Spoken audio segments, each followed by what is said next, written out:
Welcome to the World Poetry Cafe. I'm Nick Toczek. I write books.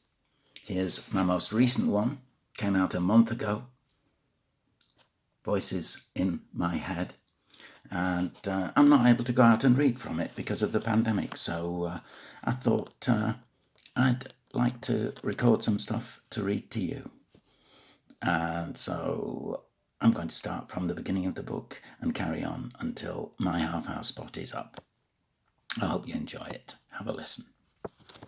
If you do enjoy it, there is a donations box at the bottom of the video, and you can give me a small donation if you so wish. There'll be loads of other writers coming on here, and you'll be asked to do the same. It's supporting artists, so if you can afford it, do. If you can't afford it, don't give anything. That's fine. So, the first poem I'm going to read you, which is the first one in the book, is called Responsibilities, and it was written for an advert on telly. And it's one of the only poems that's actually earned me quite a lot of money. But that was quite a while ago, and I spent some of it, and the taxman took the rest of it. So, Responsibilities is the poem, and it's got a neat rhyming pattern. Own est. Listen out for own est in every line. So, here we go. Our kids who've grown and flown the nest now only phone us to request more cash on loan, their tone depressed. We're shown their debts, we've known, we've guessed. They own mere pence, they've blown the rest. We're stony broke, they drone distressed. They moan, we groan, but reinvest in those who've grown and flown the nest. Our blood and bone, our own, our best. There you are, first poem. Do you like the t-shirt, by the way? Poets. Sort of to the point, isn't it? I do an annual kids festival in Appledore, down in Devon. It's a fishing village. There's a graveyard there. If you were to go there and have a look, right at the front of the graveyard, which is on the road that runs along the harbour front, right at the front of the graveyard are two stones that originally stood like that. And they're the graves of two sailors who drowned. They were on the same boat and they drowned at the same time, and they were really good friends. So they buried them next to each other. Subsidence has meant that the gravestones have slowly moved to touch. And it was seeing that actually got me to write the poem. The poem's not about that, but it's about the graveyard. There are other drowned sailors buried around the graveyard, quite a few. St Mary's Graveyard, Appledore. Lifted from the water, lain below the ground, long lie the many men lured from land and drowned. Bird song lulls my footfall. They hear neither sound. Flesh and cares have fled from dull bones, bared and browned. Silent strands, like sea weeds, wrap them round and round. Tides of time now trap them near where waves still pound. These the seas that left them lifeless, lost, then found, borne ashore by mourners, stored where all are bound. St Mary's Graveyard, Appledore.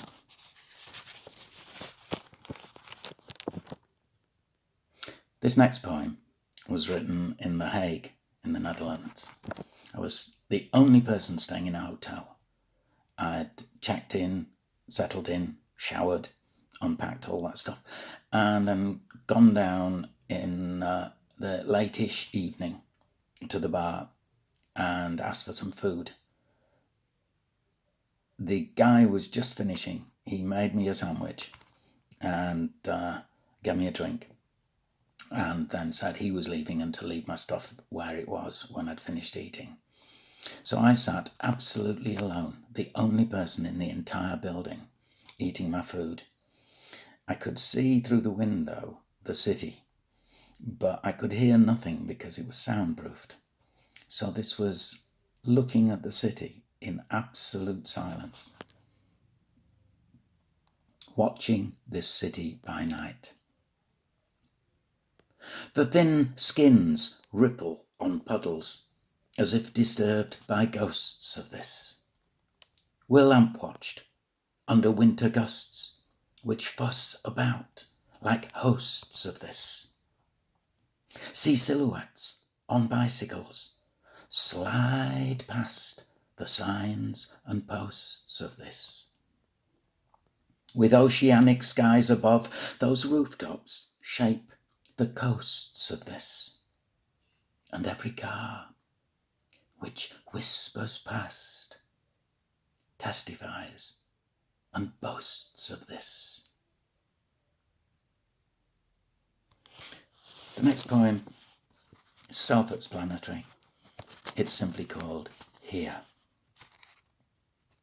Here is simply where we live, and love and labour and forgive, and fret about the food we eat, cholesterol and dodgy meat, and keep in touch by telephone, and rent or mortgage, brick or stone, for the ownership of property, and mow our lawns and polish cars, and order pints in public bars, and suffer fools and seldom cheat, and nod to neighbours in the street, and struggle with the weekly wash, and vainly hope to win some dosh on the bingo or the lottery.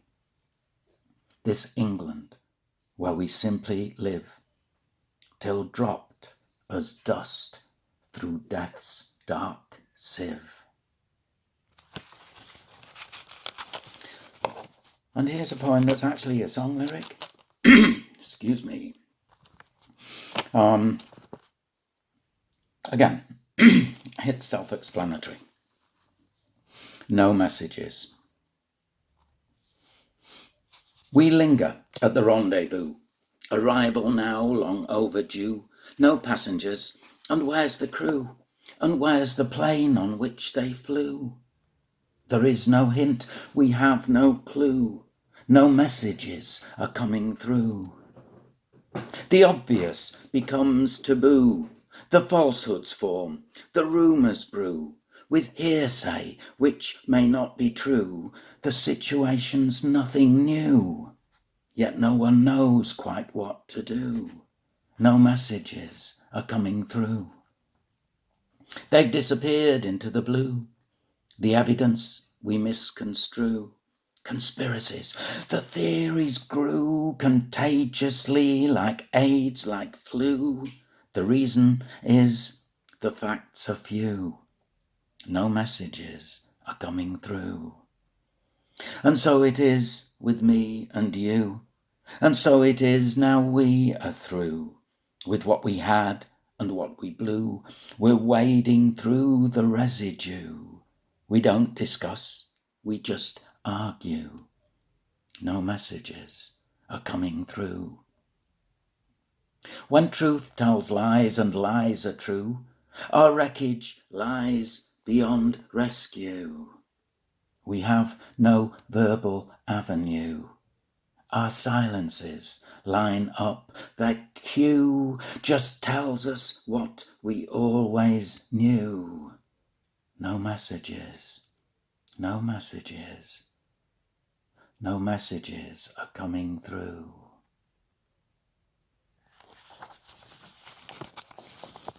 And here's a poem written in Doha, in Qatar.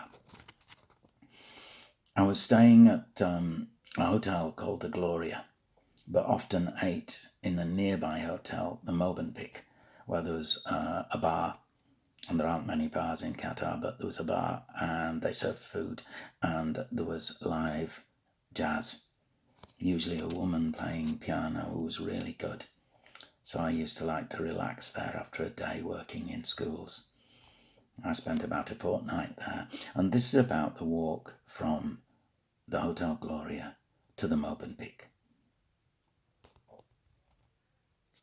Another night, and the air lies thick. The moon sits over the Movenpick. Idle drivers chat. Low planes growl through. Ending their shift, a construction crew waits for their lift in the dust and heat, where they stand or squat or slump dead beat. Amid bits of brickwork, concrete, tar, a loud kitten crouched beneath the car innocently makes us all aware of earthly sin. Then the call to prayer sees faith and fear intertwine details.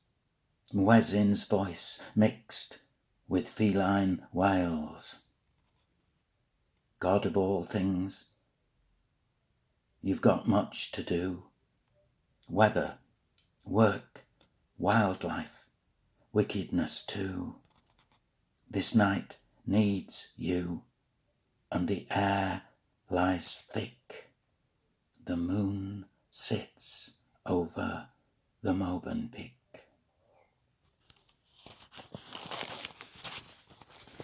And this was written for a friend, Eddie Scott, after his death. So it's a memorial poem. Last Dance. Autumn ends. Eddie dies. The weather's mild.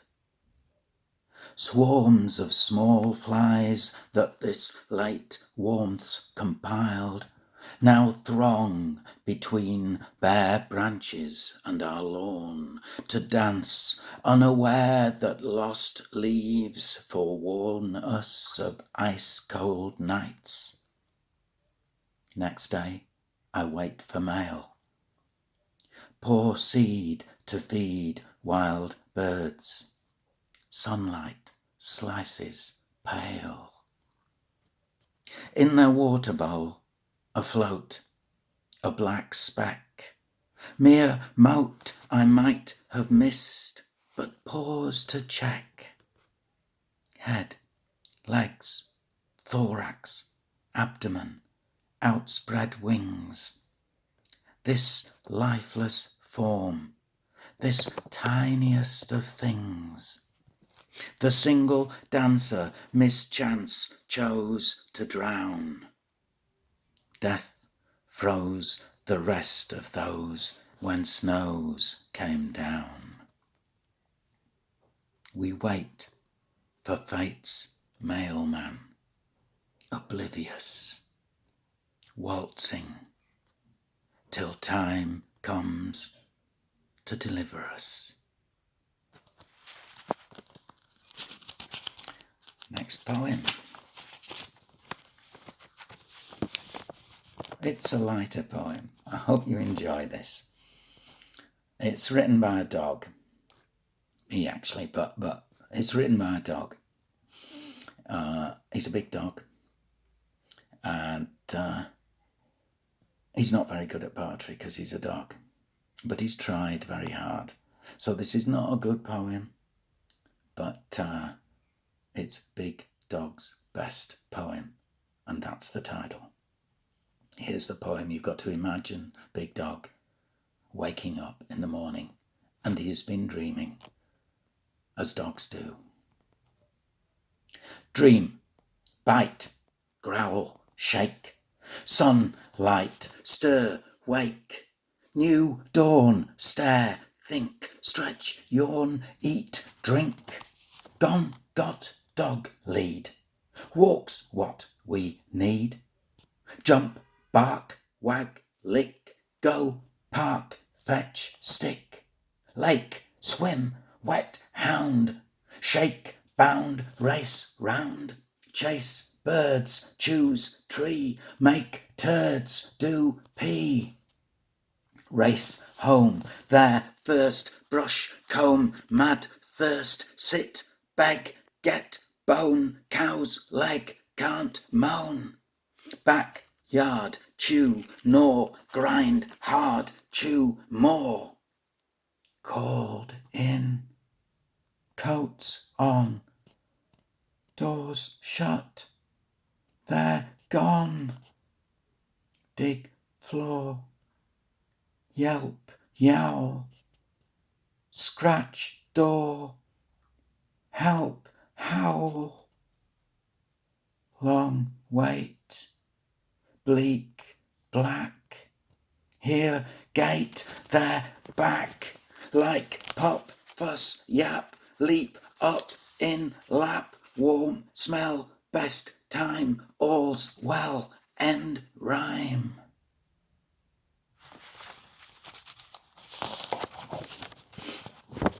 Here's a very different poem. It's called When We Men Talk. And it's about the ability of men to talk about almost everything except what's important. When we men talk. We talk about America. We talk about the Klan.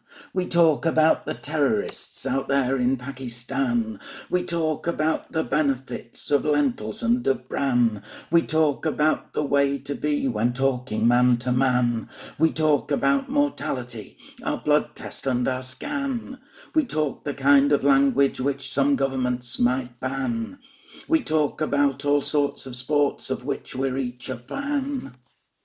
We talk because we want to. We talk because we can. We talk about the ways to make an omelette or a flan. We talk about the Buddhist riddle known as a koan. We talk about the wars we fought when we were partisan. We talk about Italians in Naples, Rome, Milan. We talk about our purposes, posterity and span. We talk of faith and angels, of milk and marzipan.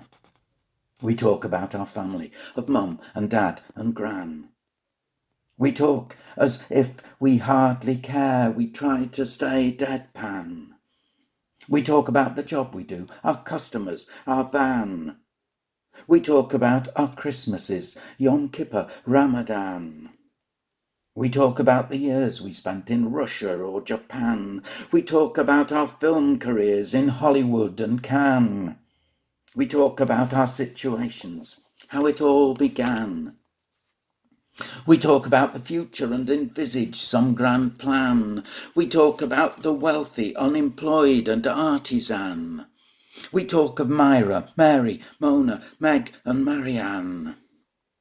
We talk about our holiday, our hotel and our tan.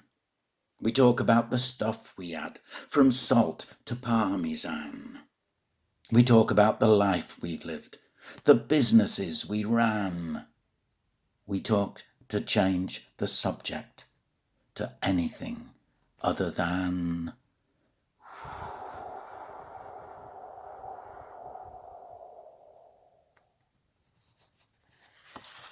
the wind blowing. Here's a poem written in Kuwait. It's called Inside the Market. Flanked and almost outflanked by rank upon rank of cheap plastic toys, perfumes, pans and dishes, spices, scarves, junk jewellery, fake watches, t-shirts, travel bags, rugs, ornaments and brushes. Old men, grey-bearded, graced with greyer moustaches, robed in white, arrive like another delivery of merchandise. Meet, greet, gather and get seated, smile, listen, grumble and gripe. Winging past them, singing secretly, are small flocks of almost wholly hidden women whose hooded eyes glint and glisten under plotted plumage, black as mystery. They fly by, migrating sedately down successive aisles, seemingly immune to the regular rounds of perpetual pestering from demented swarms of insect infants, electrified like maddened bees. Diligently, a tall stallholder services his rainbow mountain of fruit and veg, shooing clouds of tiny flies and rearranging landslide tumbles of produce, patiently restoring their colour-coded geography.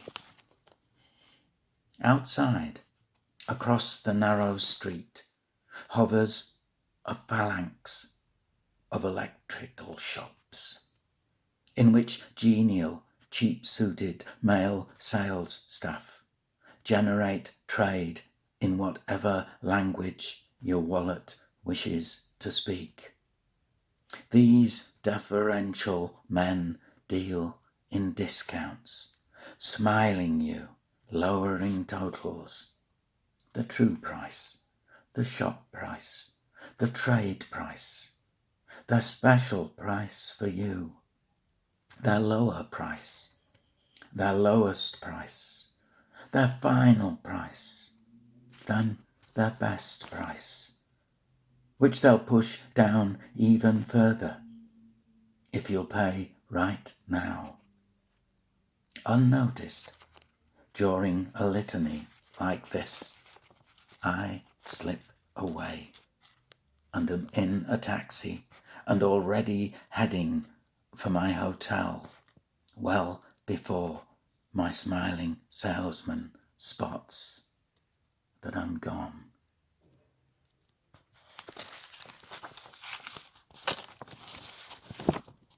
This was written for a friend who was mentally ill and hearing voices. The voices in his head. My friend who trod where angels tread spoke of the voices in his head. Inventions, fictions, and the dead all talked to him at night in bed. When logic, sense, and reason fled, he clung like spiders do to thread, a person guided, driven, led by voices anchored in his head. Stampeding through his brain there sped a bestiary that brewed and bred with bits from books he claimed he'd read, and these became what filled his head. He listened, eaten up with dread, to what this spider web had spread, a litany, spat, shat, and bled, a blood-red nightmare in his head. And though he heard the words we said, they came to him with meaning shed, and so he chose to heed instead the words he heard inside his head. This weird world to which he's wed becomes his butter, beef, and bread, till all around, behind, ahead, the undead tread within his head. They talk, and he gives them full cred. No proof, in truth there's none, no shred. Yet there is all, his A to Z, the universe inside his head.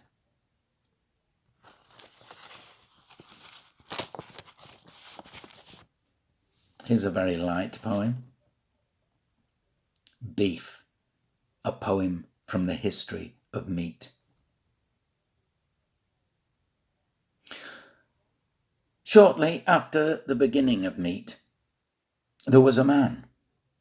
He had a wife. They lived in a cave, They became hungry. The man strode out across the vast wilderness that was earth. He came upon a cow. He slew the creature and took its carcass back to the cave. "Now we can eat," he announced to his wife. "But what is it?" she asked, surveying its 4 great legs and its broad, flat back. "A dining table," replied the proud huntsman. Another poem from Qatar, Hotel Music. This was written standing outside another hotel that I was staying in. I've been to Qatar several times. It was night time, and the birds were settling in the hedges. Bulbuls were the birds. And anyway, it was just the things that I heard and the things that I saw while I was standing near the hotel. By night, aircon has its fans. They whistle. Ventilators sigh. A balcony launches brief bursts of language. Outback, trash avalanches. Then the bin lid loudly slams. Hot kitchens exhale an oily steam. TVs dream or ooze ill news from wars. Cars purr, rub up, draw their claws, pause. Loud people pour through doors, are absorbed. Rooms murmur. Passing planes scrape at the sky. Out here, asthmatic, I cough, silencing the single cicada and causing roosting birds in the planted palms to complain. They pick up phones, call reception, are told that someone will deal with me.